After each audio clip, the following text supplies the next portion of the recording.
break. All right. What was it like to be back out there after the break, and what did you see from today's practice? It was a lot of fun being back out there. Wish we had a little bit more pads on though, right? But you want to get back out and just get the guys moving around, get their legs going. It was a good tempo. It was good seeing guys push the issue, getting some of our tempo stuff going, really getting plays out there. And it was a lot of fun seeing guys take the ball a distance. Saw the Jet catch a couple of them, take them down the sideline, had a good run in there. But one of the things that stood out from it is we got to continue to work ourselves into shape. Jet has a really good run, and he comes back and he's dragging tail. And I'm looking at him, I'm like, hey, you're coming out. And he's waving me off. I'm like, hey, hit it then. Don't be over there huffing air, huffing and puffing, all that. Hey, get going, man. So that was a sense of something we need to work on, right? We got to do some more conditioning. We got to push the issue because we're not looking just to be in football practice here. We're looking to be in the best shape of our lives. Right? Every time we're out in the field, we got to show we're in the best shape of our lives. In addition to that, what are some other things you have your guys focusing on this spring? Well, one of the big things for us is always going to be contact balance, right? We got to be able to play through guys' hits. Guys are going to fall off of blocks. Guys are going to come unblocked sometimes. We got to be able to take that hit and keep going. So playing with great pad level, playing with great leverage, and then as always, ball security. Right? We got to put the ball underneath our chin. We got to be able to clamp that thing. We have to protect the program at all costs. What are some of the focuses for Jaden coming into the season? Really, some of those things I just said, playing with better contact balance, getting himself back to square, not having a narrow base when he is getting into those in between the tackle runs. He's getting vice tackled by two linebackers, being able to power through and have some knockback on those guys. We all know that he can run. We all know that he can get it open and go. We want him to show that how he's grown, that he can play behind his pads even more to be a force in and every down. What stands out about your group as a whole? Because it looks like you can go from one through however many, and it's all those guys can play. Well, the thing that stands out to me about the guys from Jaden through DTC, right, Dean Taylor Chapman, one thing that stands out to me is their mindset. Right? They come to work every single day. They're locked in. They don't flinch. Right? I press the issue with them. I am not Coach Friend. I don't have kid gloves about it. I'm going to press the issue with you because our standard is our standard here. And so the way that they respond to the way that I challenge them gives me confidence to put any one of them in at any time. And so that's probably the biggest thing. It doesn't break down for me, oh, hey, this guy does these routes, this guy runs these plays really well. It's the mindset that they approach the game with and willing to work and get better and show they can do it all. Can you talk about Callaway? What does he bring? What makes him different? Well, Callaway brings a little edge to him, right? Up here from Mississippi by way of Old Dominion, he's got a little different edge to his game. He is very good at dropping his pass and stepping on somebody's face and keep going.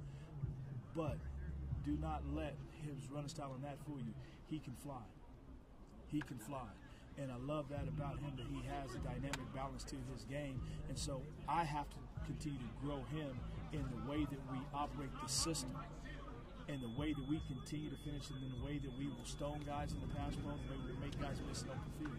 But I love his edge that he brings to the table.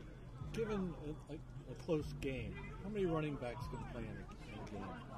Well, it all depends on where we're at. Where we're at in the season, how guys are health-wise, all those things come into play. But I think we went to the USC game last year. I think we played 5 backs, right? And it was not by design. Some guys got dinged up, right? Some guys had some other things going, and so we just kept it going. And that's what I'm talking about the mindset of our guys. That we had guys that week in that SC game that were on scout team that week, and we didn't bat an eye to put them in the game. That's what the room is about. It's not about one guy. It's about the room. With Callaway, he's had such an interesting journey from being, one of the highly touted kind of safeties in the country to going to Alabama, then going to Old Dominion. Have you sensed that there's like a different kind of hunger with him about how he approaches everything? Well, what I sense really about him is somebody who grew up fast and understood what he needed to work on and what he needed to be. And when you look at the journey of the different places that he's been, it shows perseverance.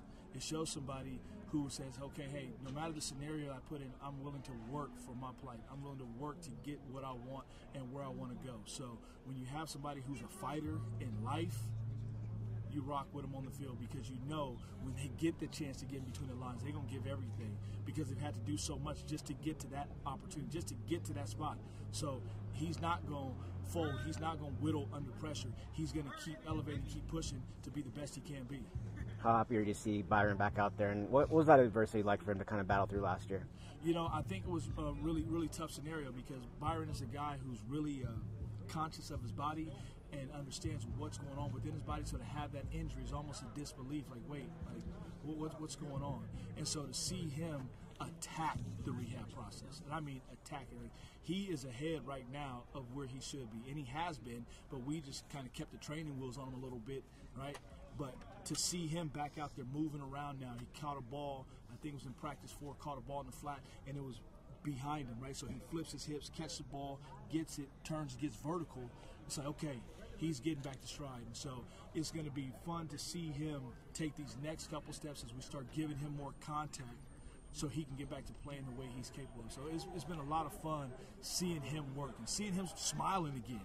I mean, it's a tough deal when you're sitting through a season and you got this knee brace on and you're just doing rehab stuff on the sideline. But when you get a chance to get back out here now and you see him smiling, see him enjoying it, that's fun. That's why we coach. Put a smile on the kids' faces. You mentioned Jet earlier. He made a couple plays. How much did that experience last year help him, and how valuable is that going to be moving forward for him? Well, I think any experience that you get helps you grow, right? And it could be any experience, even being on the scout team, but then him playing in a game, right? Him scoring a touchdown against USC, him having some plays against Oregon State, and then also his pitfalls that he had. You know, he had a really, really scary injury in the Oregon game. So I think it's allowed him to say, okay, I belong here. I can do this. And I don't have to play cautious. I don't have to worry about, oh, I'm only this size or I do this.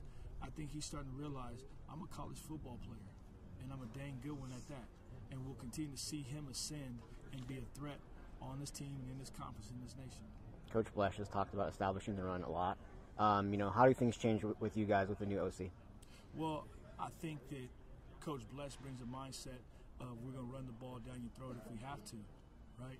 Now, we got some dynamic wide receivers that we'll get the ball out to, but I think it gives a sense to the O-line that, hey, our guy is calling it now, so we're going to go even more. The running backs know that he's going to lean on the run game, so we're going to give it a little bit more. So I think everybody has embraced Coach Blesh being here. I know we've embraced what he did last year as offensive line coach, and so we're going to keep toting that rock. Okay. Thanks, Coach.